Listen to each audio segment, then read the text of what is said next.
دل نواز احمد پہلا سوال پوچھتے ہیں بغیر کسی تاخیر کے. میں پہلا سوال لے رہا ہوں اور ایک بڑی خوشی کی بات انشاءاللہ 1 مہینے کے بعد آپ لوگوں کو میں سناؤں گا کہ بہت بڑے بڑے پروجیکٹ ایجوکیشن سے ریلیٹڈ آپ لوگوں کے سامنے پیش کیے جائیں گے 1 مہینے کے بعد.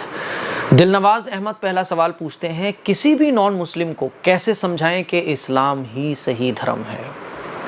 دیکھیے آج کل بڑا آسان ہے. اسلام کے جو وہ اسکالرس ہیں جو اسلام کی دعوت غیر مسلموں میں دیتے ہیں، ٹھیک ہے، تو ان کی کتابوں کو آپ پڑھیے.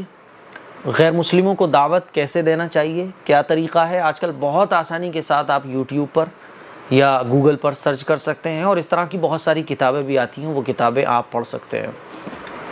اور پھر بھی بہت آسان انداز میں جب بھی موقع ملے تو آپ غیر مسلم کو یہ سمجھائیں کہ دیکھو اس پوری دھرتی کو بنانے والا ایک ہی ہے اور اس اللہ نے، اس کو اللہ کہا جاتا ہے، اس نے پیغمبروں کو بھیجا. دیکھو ایمانداری کے ساتھ زندگی گزارو، سچ بولو، جھوٹ مت بولو، کسی پر ظلم مت ڈھاؤ، ہے نا. تو جو اسلام کی بنیادی چیزیں ہیں، کفر کے بارے میں اور شرک کے بارے میں بتاؤ. تو جو اسلام کی بنیادی چیزیں ہیں وہ آپ وقتاً فوقتاً اپنے حساب سے غیر مسلم کو بتائیے، ٹھیک ہے. اور خود ایک اللہ کی عبادت کرنا چاہیے، یہ غیر مسلموں کی کتابوں میں بھی لکھا ہوا ہے. تو آپ وہ ساری چیزیں نوٹ کر لو، یاد رکھ لو. تو کبھی ضرورت پڑے، مان لیجئے کوئی غیر مسلم ہے جو اپنی کتابوں سے کچھ پروف مانگ رہا ہے، تو آپ اس کی کتابوں سے بھی یہ پروف دے سکتے ہو، ٹھیک ہے. بہرحال جب بھی موقع ملے تو بنیادی چیزیں کہ دیکھو اس سارے سنسار کو بنانے والا ایک اللہ ہے اور اس نے اپنی پہچان کے لیے اس زندگی میں ہم کیسے رہیں، کیسے اپنی زندگی گزاریں، اس کے لیے پیغمبروں کو بھیجا. کیونکہ چھوٹی سے چھوٹی چیز بھی کائنات کے اندر، اس پوری دنیا کے اندر چھوٹی سے چھوٹی چیز بھی بغیر مقصد کے نہیں بنائی جاتی. تو پھر ہم کیوں پیدا کیے گئے ہیں، یہ جاننا ضروری ہے نا کہ ہم کیوں پیدا کیے گئے.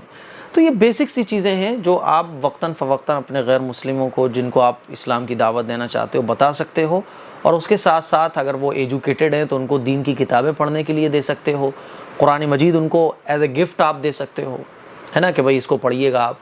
اور پھر جو غیر مسلموں کی کتابوں سے یہ باتیں پتہ چلتی ہیں کہ سارے سنسار کو بنانے والا ایک ہی ہے. بہت ساری چیزیں ایسی ملتی ہیں غیر مسلموں کی کتابوں سے، اور جو غلط چیزیں وہ فالو کرتے ہیں، ان غلط چیزوں کا غلط ہونا خود ان کی کتابوں سے ثابت ہے. یہ ساری چیزیں آپ یاد کر لیں اور جب بھی موقع ملے تو اپنے حساب سے حکمت کے ساتھ، کیونکہ قرآن مجید میں بھی اللہ تعالیٰ ارشاد فرماتا ہے کہ حکمت کے ساتھ دعوت دو.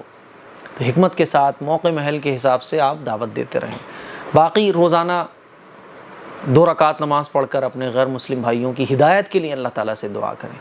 حضور اکرم صلی اللہ علیہ وسلم ہدایت کی اللہ سے دعا فرماتے تھے، ٹھیک ہے. یہ طریقہ ہے.